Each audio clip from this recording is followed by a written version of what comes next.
Salamou alaikum mes frères et sœurs. Avant de plonger dans ce voyage spirituel, accorde-toi un instant de silence. Le monde autour de toi est bruyant, rempli de distractions et de préoccupations qui dispersent ton attention. Mets-les de côté. Ferme les yeux si tu le souhaites, inspire profondément et laisse ton cœur se calmer. Car ce que tu t'apprêtes à entendre n'est pas une suite de phrases comme celles que tu entends chaque jour, non. Ce sont des clés, des portes, des lumières qui, si ton âme s'est prête, peuvent transformer ta manière de voir la vie. Imagine un champ. Avant d'y semer la graine, il faut le préparer, enlever les pierres, labourer la terre, l'adoucir pour qu'elle puisse accueillir la semence. De la même manière, ton cœur est ce champ. Si tu ne l'ouvres pas, si tu ne l'assouplis pas par l'humilité et la sincérité, aucune graine de lumière ne pourra y pousser. Mais si tu l'ouvres sincèrement, même la plus petite parole d'Allah devient une source de paix, de force et d'espérance. Le Coran nous rappelle, c'est lui qui a fait descendre la sérénité dans les cœurs des croyants afin qu'ils ajoutent une foi à leur foi. Sourate Al-Fatr 48, 4. Cette sérénité, elle ne descend pas par hasard. Elle se dépose uniquement dans les cœurs prêts à l'accueillir. Alors, demande-toi, ton cœur est-il prêt à recevoir? Souvent, nous prions mécaniquement sans ressentir, comme si les mots sortaient de nos lèvres sans traverser notre âme. Mais la véritable invocation commence lorsque le cœur vibre, lorsque l'âme se plie devant Allah avec sincérité. Ce n'est pas la beauté des mots qui compte, mais la profondeur de l'intention. Ferme donc les portes de tes distractions et ouvre celles qui mènent à ton Créateur. Laisse ton cœur s'apaiser, car ce cheminement ne demande pas de force extérieure, mais un abandon intérieur. Si tu avances avec sincérité, chaque parole deviendra lumière, et chaque invocation, une graine qui germera dans ton âme. Avant de commencer cette vidéo, n'oubliez pas de liker cette vidéo, car cela nous donne beaucoup de force pour continuer à partager du contenu bénéfique. Et je vous invite à vous abonner à notre chaîne et d'activer la cloche de notification. Si vous avez des questions ou des commentaires en cours de route, n'hésitez pas à les laisser en bas, j'apprécie beaucoup vos retours. Allons-y.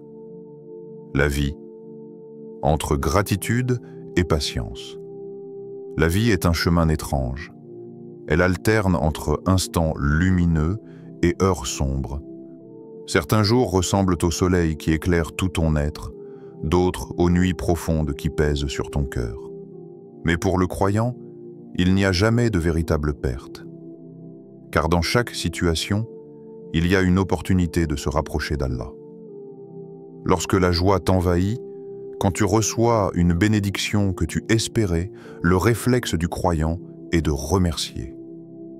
Ce remerciement, ce choukr, n'est pas seulement un mot prononcé avec la langue.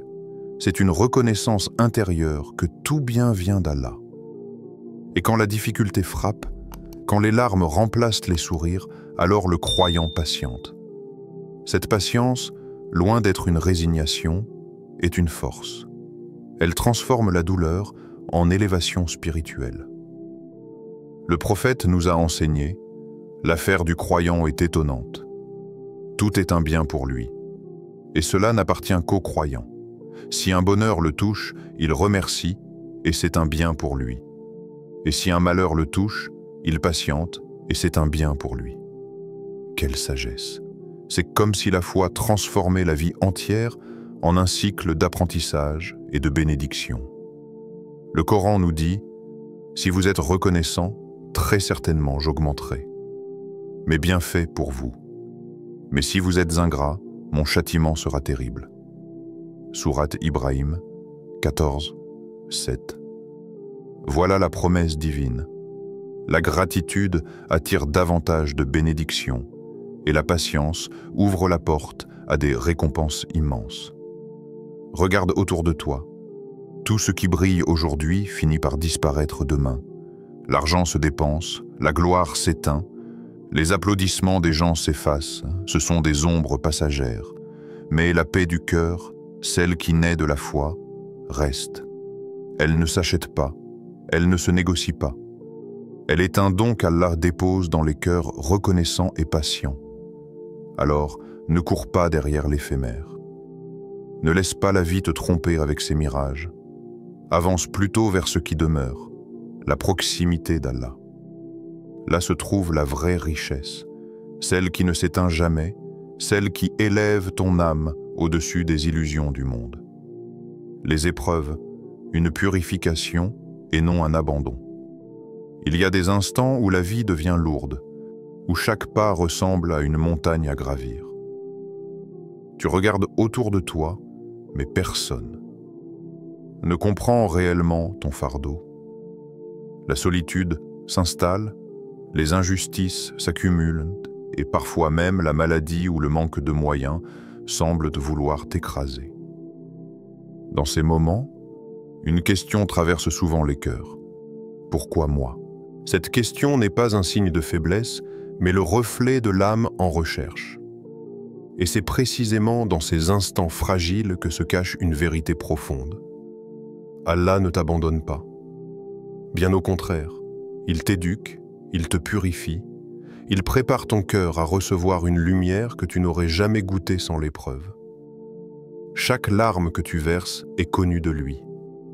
Chaque soupir que tu pousses, même dans le silence de la nuit, monte vers le ciel. Rien n'est perdu, rien n'est oublié. Allah est plus proche de toi que ta propre veine jugulaire. C'est lui qui connaît tes peines les plus secrètes et tes douleurs les plus cachées. Le Coran nous rappelle. Et certes, nous vous éprouverons par un peu de peur, de faim et de diminution de biens, de personnes et de fruits. Et fais la bonne annonce aux endurants qui disent quand un malheur les atteint, certes nous appartenons à Allah, et c'est à lui que nous retournerons. Sourate Al-Baqarah, 255-56. Ce verset nous montre que l'épreuve n'est pas une punition aveugle. Elle est une purification, une élévation. Quand tu perds un être cher, quand la pauvreté frappe à ta porte, quand tu traverses l'injustice ou la maladie, ce n'est pas parce qu'Allah t'a oublié, c'est parce qu'il t'aime assez pour t'élever, pour te libérer de ce qui alourdit ton âme, afin de t'approcher davantage de lui. Alors ne pense pas que tes douleurs sont vaines. Elles sont des ponts invisibles vers ton Créateur. Dans chaque difficulté se cache une sagesse, même si tu ne la comprends pas encore. Laisse ton cœur s'attacher à Allah, et tu découvriras que l'épreuve n'est pas un mur qui te bloque, mais une porte qui s'ouvre vers sa lumière. La puissance d'une invocation sincère. As-tu déjà remarqué la différence entre des mots récités machinalement et des paroles jaillies du cœur? Quand les lèvres prononcent sans que l'âme ne participe, les phrases s'éteignent aussitôt. Mais quand l'invocation naît d'une douleur profonde, d'un amour ardent ou d'une sincérité totale, alors même une simple parole devient une lumière qui transperce les cieux. Les mots possèdent un poids immense, mais leur véritable force réside dans l'intention. C'est comme une flèche. Si elle est tirée sans force, elle tombe aussitôt au sol. Mais si elle est lancée avec conviction et direction, elle atteint sa cible. De la même manière, une invocation vide de cœur reste suspendue dans l'air, alors qu'une invocation sincère perce les barrières et s'élève jusqu'au trône d'Allah. Le Coran nous enseigne « Et quand mes serviteurs t'interrogent sur moi, alors je suis tout proche. Je réponds à l'appel de celui qui m'invoque lorsqu'il m'invoque. » Sourate Al-Baqarah 286. Cette promesse divine est claire, Allah est proche et il répond. Mais la condition c'est que l'appel vienne du plus profond de l'âme. La foi n'est pas un talisman magique qui transforme les choses d'un simple claquement de doigts. C'est un chemin, une marche régulière, faite de constance et de persévérance. Chaque fois que tu répètes ton invocation avec sincérité, tu gravis un degré invisible. Peut-être que rien ne semble changer autour de toi, mais en vérité, ton cœur se transforme, ta vision s'éclaire, ton âme s'élève. Et même si tu es plongé dans l'obscurité la plus totale, ne doute pas, la lumière viendra. Celui qui s'accroche à Allah ne reste jamais perdu. Peut-être que l'exaucement ne prend pas la forme que tu attends, mais il viendra d'une manière qui guérira ton âme et fortifiera ta foi. Répéter une invocation, ce n'est pas de l'insistance vide, c'est la preuve de ta persistance. C'est dire à Allah, « Je n'ai personne d'autre que toi ». Et crois-moi, une telle supplication, prononcée avec amour et certitude, est capable de transformer les épreuves les plus lourdes en bénédictions insoupçonnées. L'invocation clé, « Allahumma ahdini wa shaddidni ». Parfois, nous cherchons des solutions compliquées à nos problèmes, comme si la délivrance devait venir de grandes formules ou de secrets cachés. Pourtant, il existe une invocation courte, mais d'une profondeur infinie. Allahumma ahdini wa shaddidni. Ô Allah, guide-moi et raffermis-moi. Ces quelques mots renferment toute la quête d'un croyant. La guidance, car sans elle, nous sommes comme des voyageurs égarés dans une nuit sans étoiles. La fermeté, car même si nous connaissons le chemin, il est facile de trébucher, d'abandonner, de se laisser emporter par les vents de la vie. Cette invocation est donc une lumière. Elle éclaire le chemin et elle renforce les pas. Le Coran nous dit « Ô vous qui avez cru, invoquez beaucoup Allah et glorifiez le matin et soir » Sourate Al-Ahzab 33, 41, 42. L'invocation n'est pas un acte occasionnel, mais une respiration constante de l'âme. Comme le corps a besoin d'air à chaque instant, le cœur a besoin d'Allah à travers les invocations répétées. Répète cette dua au réveil, lorsque tes yeux s'ouvrent sur un nouveau jour. Elle sera ton guide avant même que tes pas ne touchent le sol. Répète-la dans les moments de faiblesse, quand la peur ou le doute t'envahissent. Elle sera ton encre, te rappelant que ta force ne dépend pas de toi seul, mais d'Allah. Répète-la le soir, avant de fermer les yeux, et tu verras que ton sommeil deviendra un refuge de paix. Même une seule fois, dite avec sincérité, cette invocation peut transformer ton état. Mais prononcée des dizaines, des centaines, voire des milliers de fois, elle devient un chemin invisible qui rapproche ton cœur d'Allah. Comme la goutte d'eau qui finit par percer la pierre, la constance finit par ouvrir des portes insoupçonnées. Alors fais de Allahumma ahdini wa shaddidni ton compagnon quotidien. Tu verras qu'au fil du temps, cette prière simple mais profonde ne sera plus seulement des mots sur tes lèvres. Elle deviendra une lumière qui habite ton cœur, une force qui guide ton destin, et un rappel que, sans Allah, nous ne sommes rien. Une invocation pour tous. Il y a des invocations que l'on garde pour soi, secrètes, intimes, formulées dans le silence de la nuit. Et puis, il y a des invocations qui débordent de l'âme et qui ne se limitent pas à une seule personne. Ce sont des prières qui embrassent le monde entier, car la miséricorde d'Allah n'a pas de frontières.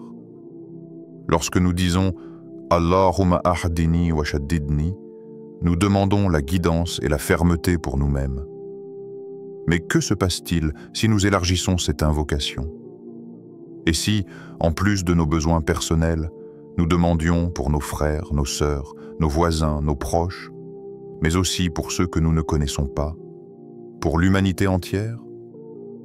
Alors l'invocation se transforme en une lumière universelle qui éclaire au-delà de nos propres vies. Le Coran nous rappelle « Et implorez le pardon de votre Seigneur, puis repentez-vous à lui. Il vous accordera une belle jouissance jusqu'à un terme fixé, et il donnera à chacun qui a du mérite sa grâce. » Sourate Hud 11.3. Le pardon et la grâce d'Allah ne se limitent pas à une élite. Ils sont offerts à tous ceux qui se tournent vers lui.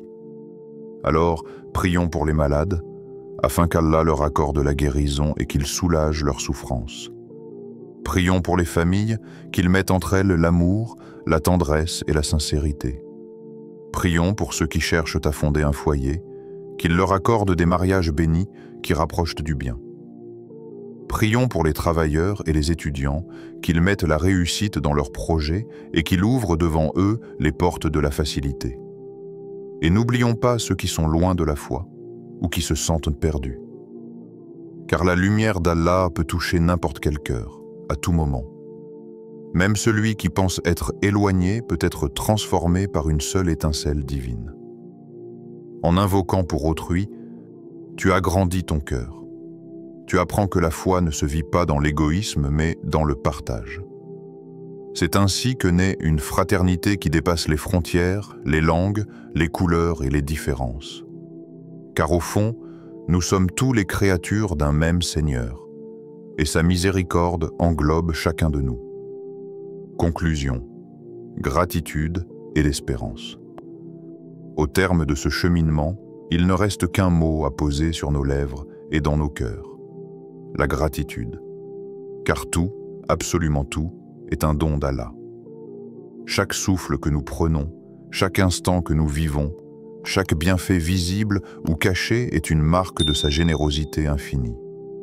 Même les épreuves, qui nous paraissent lourdes, sont en réalité des moyens de purification, des occasions d'élever notre âme et de la détacher de ce qui est éphémère. La gratitude n'est pas seulement un mot de remerciement. Elle est une vision du monde.